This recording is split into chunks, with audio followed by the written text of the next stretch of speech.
Hello everyone, how are you doing today? Well, due to circumstances beyond and also those within my control, I have not videoed for approximately 2 weeks. But I really haven't done that much on the boat either in those 2 weeks.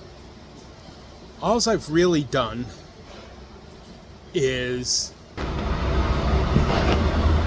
mounted my motor on my outboard shaft.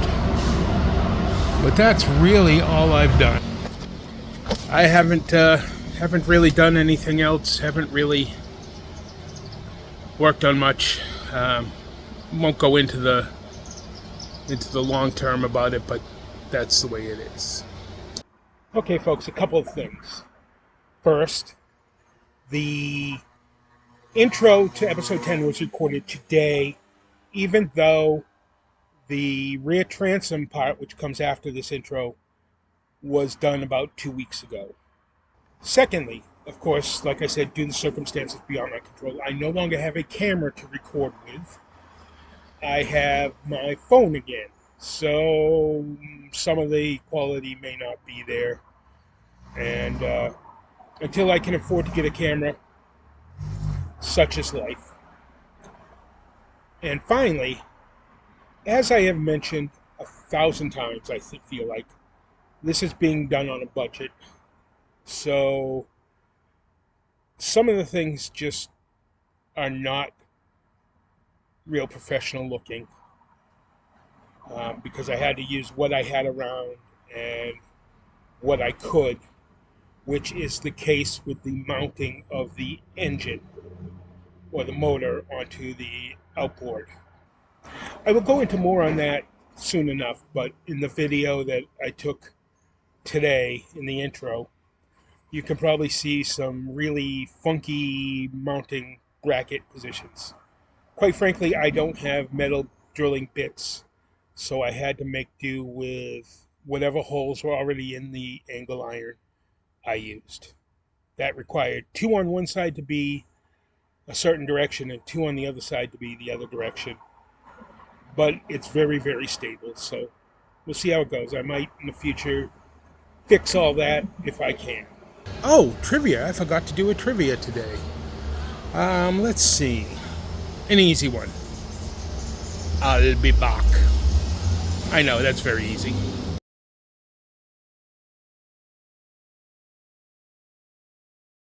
As you can see, I have the rear transom in, the main engine transom.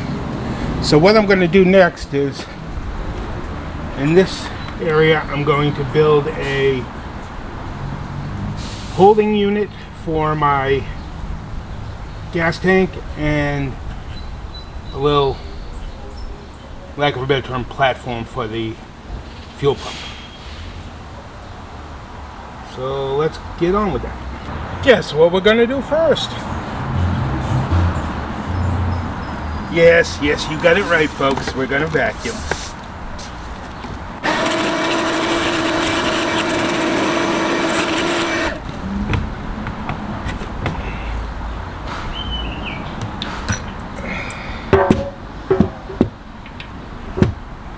Tank's going to sit here.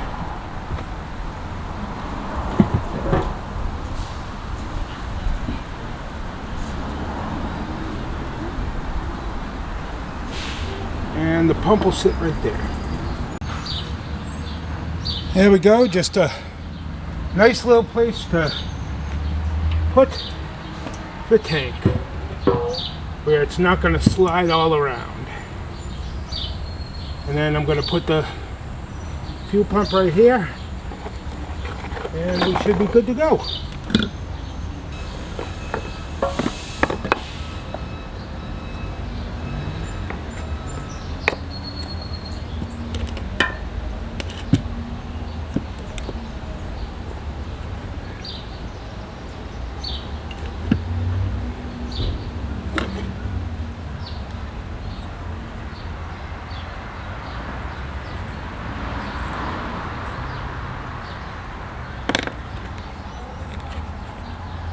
Off to the saw, and I'll be back. Okay, secure down my little wood platform here.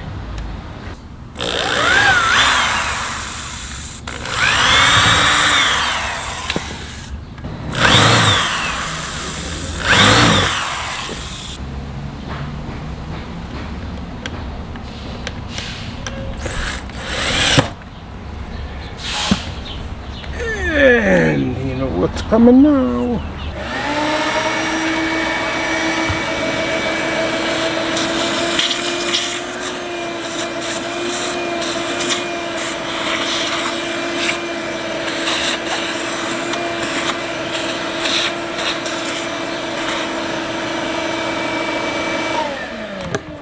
Okay, let's hook this up and test it. As I was working on the fuel pump setup, I realized something. The switch for the fuel pump is in with the battery in the switch panel. But if I'm sitting at the back running the engine and I want to stop the engine, the fuel pump's still going to be going unless I run over there and shut it off. And that could be inconvenient, a pain in the neck, whatever. So I'm going to add another on-off switch over by the engine. I have this little switch here that I can hook up. And it'll just, I think I'm going to sit it in the end of this PVC pipe somehow or another and attach that to the side of the transom. And that should give me a workable on-off switch. Secondary on-off switch. It would appear that I am a complete idiot as I forgot to turn the camera on to show you what I was doing.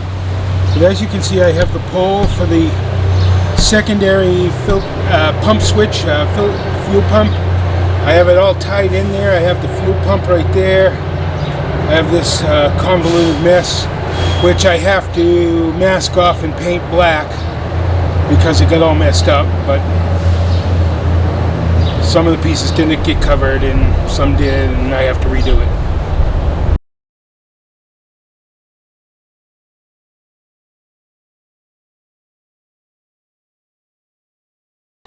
The next action is going to be filling in these spots under here so that they're not sitting there exposed. I want them to be kind of neat and not so, like I said, exposed. So I'll be working on that. Cut my pieces. Hopefully I've cut them right, because I have cut them wrong before, and I'm going to attach them now.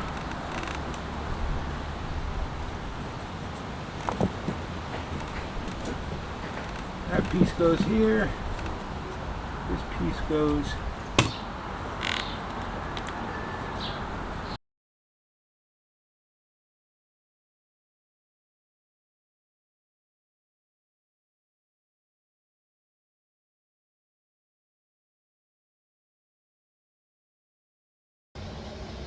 Right now I'm working on laying down my railings, my gunnels.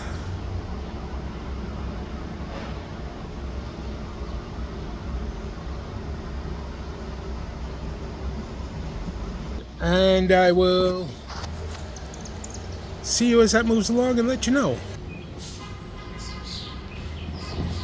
As you can see, the gunnels are in. I still need to sand them, seal them with epoxy, and put in some drainages for them. But you get a really good look at what the final design of the boat's going to be. I mean, I still have a lot to do. Fix the chairs, paint, put the tops on, and a lot of things. But right now you can see kind of my vision and my dream, and hopefully I'll be on the water soon. Morning, folks. And my plan for the day is to work on this chair. As you can see, there's a couple rips in it, and there's some bad leather. I have a repair kit. I'm going to do what I can just to make sure that they last a little bit longer than they currently are. Not just this chair, of course, the one I'm sitting on too. And then hopefully I will sand and seal the gunnels. Possibly put in some drainage points, but I think I might, in the front I have them, I might need some in the rear and maybe some on the side. Let's get to work. Okay, step one, clean with some isopropyl or rubbing alcohol. Okay.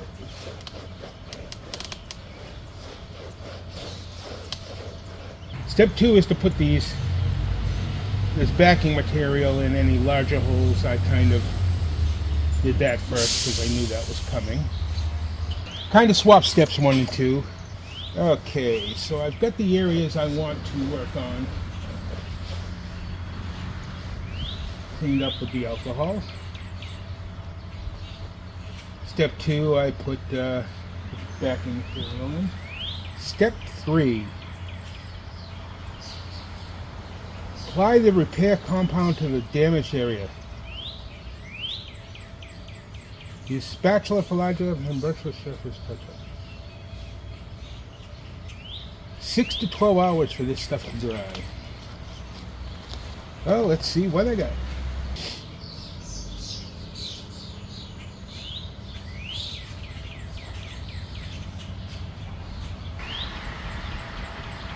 I'm not going to worry too much about matching color. This is just how it is. I just want it to be protected.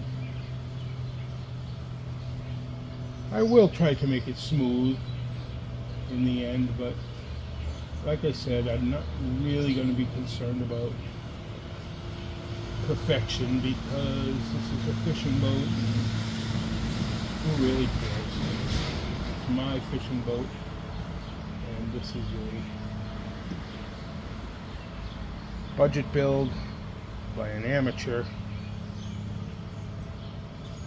We know all the caveats to this thing, so why worry about it?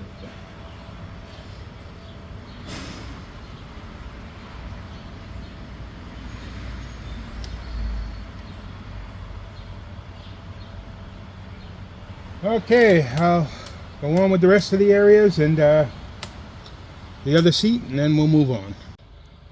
Let that dry for 6 to 8 hours and see if we need any more after that. But there you go. Basically all the cracks and stuff have been filled in and the big holes, and hopefully it should protect it. Then I'll have to get some mink oil or some other type of leather conditioner and give it a good once over so that it doesn't dry out again. And both chairs have been done. Now I want to trying to put in some drainage holes through the, what are these things called on the side? Gunnels.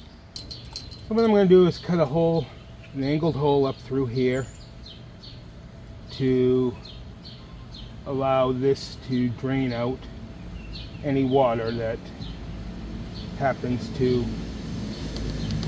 collect.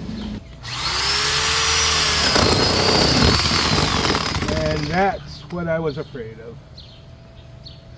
Popping that off.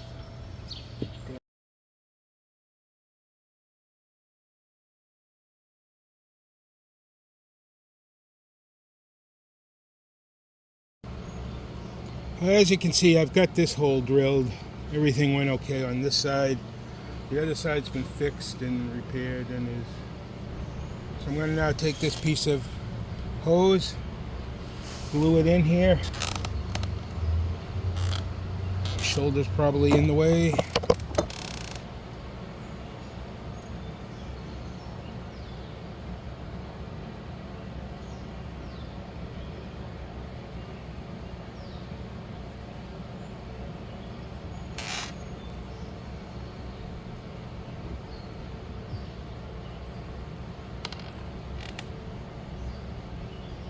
Put some silicone around it and we should be good.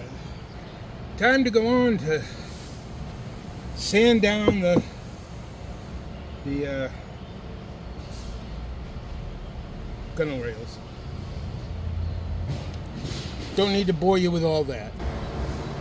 All the wood has been sanded. The gunnel rails have been sanded. The boat has been vacuumed. Probably one of the first times I haven't shown you guys when I've vacuumed. Now it's time to epoxy, which is new wood and exposed wood. And I want gloves for this. I want gloves for this operation because this leap is bleepity sticky.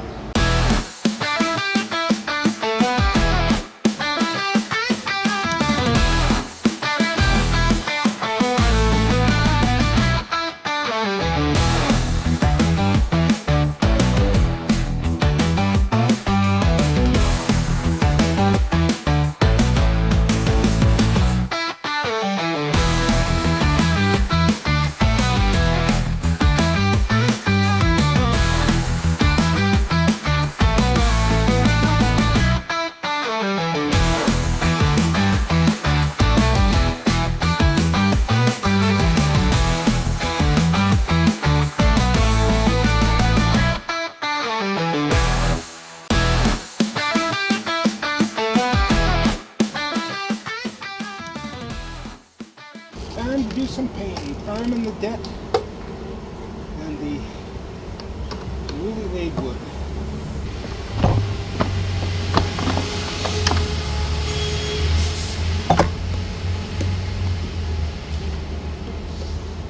Gonna keep the vacuum close because stuff is constantly blowing and dropping from the trees.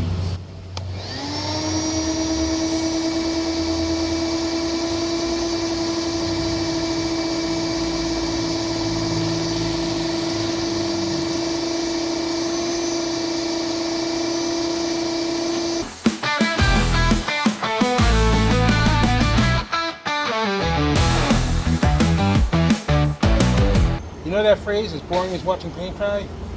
Yeah, I'm going to spare you all the time of watching me do this painting, and I'll just show you the end. There are 3 things I need to address. 1, I can't change an Axis black top, as they called it, roof cement that I put down. That may have been a mistake. Basically just a form of tar that never hardens, which is not what I was hoping. I was hoping it would harden up and allow me to have a solid base here. Unfortunately, it didn't happen. Not going to happen. Have to deal with it as is.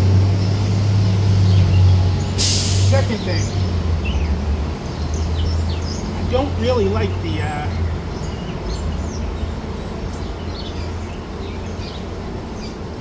weather stripping I chose and put in. It's quite weak in terms of stickiness, and I don't know, it's just not sitting right, so I'm going to have to go back and the drawing board on that. And the last one I can also address and correct is I painted the inside of my storage wells well before I did much of anything else on the boat. Which means that they have been sitting here exposed to weather and other products for quite some time, and now they have been stained and permanently dirty. Unfortunately, I don't have that color anymore. So I'm going to have to find a new color or one very similar, but after I am done with most of final steps on the boat, one of the absolute final steps will be repainting the inside of those, and then as it turns out, relining the outside, relining the lid rests with weather stripping. But for right now, I'm hating this black stuff because it's crap, it doesn't harden, and it's tough to paint over. The first coat of primer is done. You may see some spots on the kayak itself where I was a little sloppy and got paint on there, but I'm not worried about it for two reasons. One, not much sticks to HDPE, as I've noted, because of its low surface energy. And two, I hope to someday repaint the hull. Won't be cheap, because painting HDPE is not cheap, but someday I hope to do that. I'm going to go get something to eat and drink, and then work on coat number 2. Good afternoon, all you Boat Bill fans. Well, first thing I'm going to do this afternoon is put the lids on my storage units. You know, A, to protect them a little more, and B, just so that they're on there and all set for when things move to the next phase. Unfortunately, I will not be putting the one on the battery box.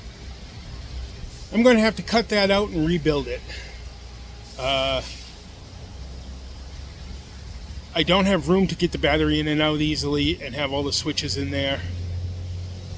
And I have also found that 2 of my switches work for the water pump and for the front lights, but my back light and my fuel pump have some sort of short, and I don't know. Not good.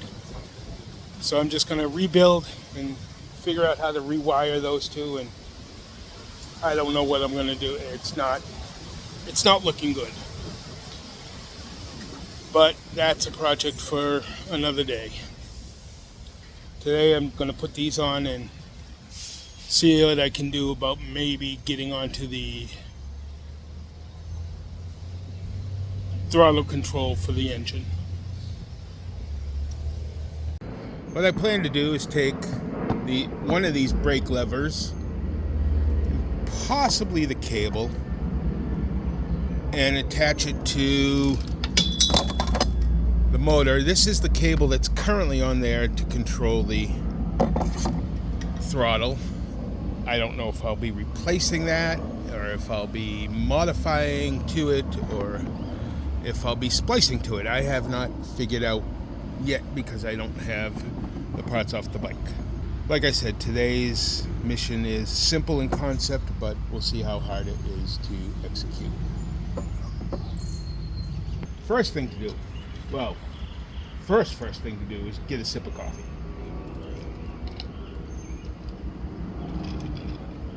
Nice iced coffee on the first full day of summer. Always good. I was trying to say, first item of business is to remove one of these levers. I'm going to go with the front brake because the cable is shorter, and I think it would work better for the distance I want if I keep that cable.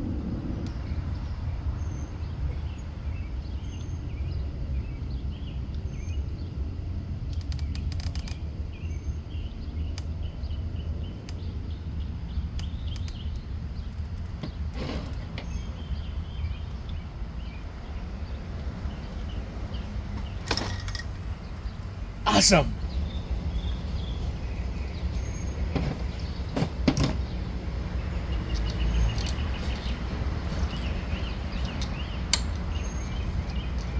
Okay, step 1 done. Now let's get it off of the brake down here.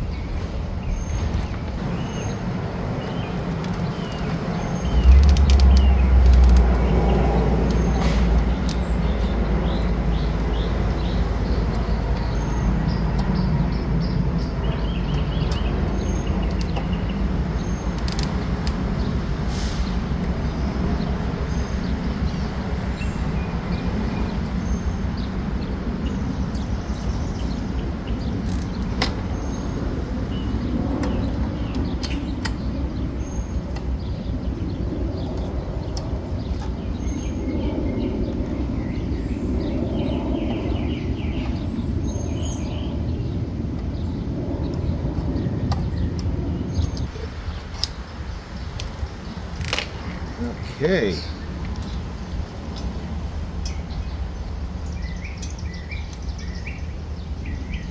Step 1 done. Okay, step 2.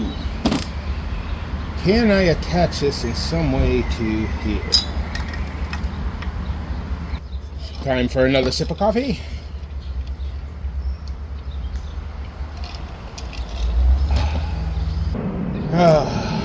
Okay, well, I'm going to pause for now because I got to do some thinking.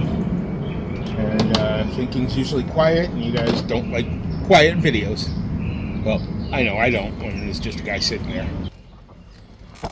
Well, after much tinkering and thinkering, I have gotten this attached to this rod, which is secured in here to the handle. I've cut a keyway in here and here. I'm going to secure a piece of PVC into this PVC and then into the aluminum that I've cut the other channel in. And yeah, there we go.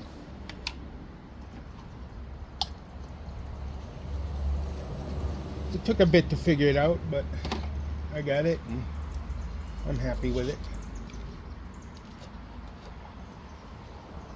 I will be painting over all this and hopefully painting everything in the engine, you know, black, and get it all nice and neat and looking good.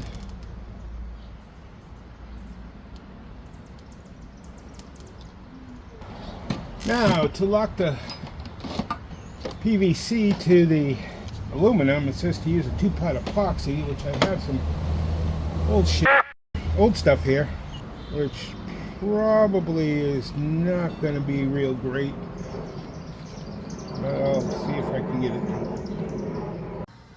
Morning, everyone. How you doing? So yesterday, as you saw, I was working on the throttle lever and was getting ready to attach the cable to the carburetor when the cable throttle body plate broke. It was cheap plastic. I did something and busted it. So here's the carb. Plate sits up here in this, through this hole to control this valve, and I've had to rebuild the plate. Took a screw and split it down the middle.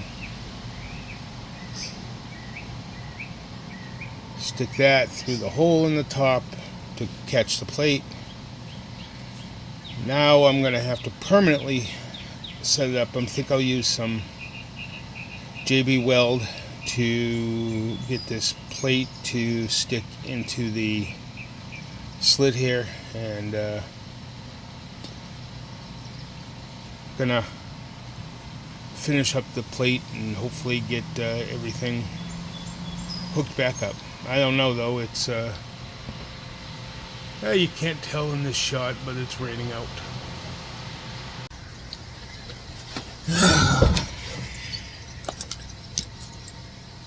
Just squeeze these together a little bit, just so I have a nice tight fit.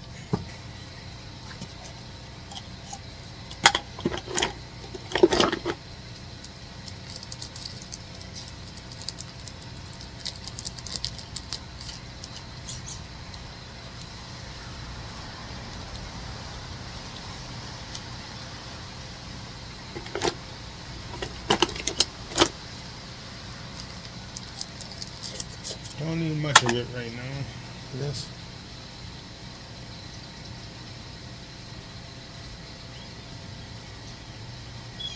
I know I should be using gloves, but don't have any, so I'm just gonna Make sure I clean my hands good. But with this stuff, you just kind of knead it in here. It's two-part epoxy, basically. You knead it until it gets to one consistent color, and then it's ready to use. Only takes a couple moments. Roll out a thin piece here. Squish it into the cut.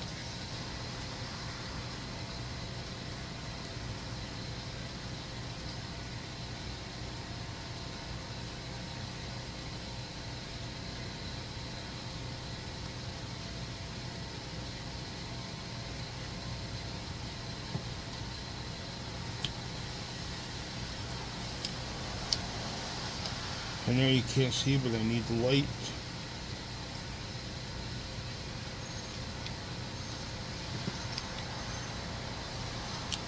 There we go.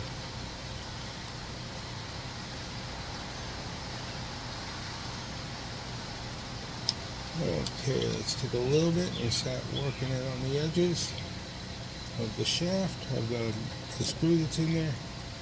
Just trying to make sure I squish enough of the JB weld between the plate and the slot on the bolt. I don't know if you can see that.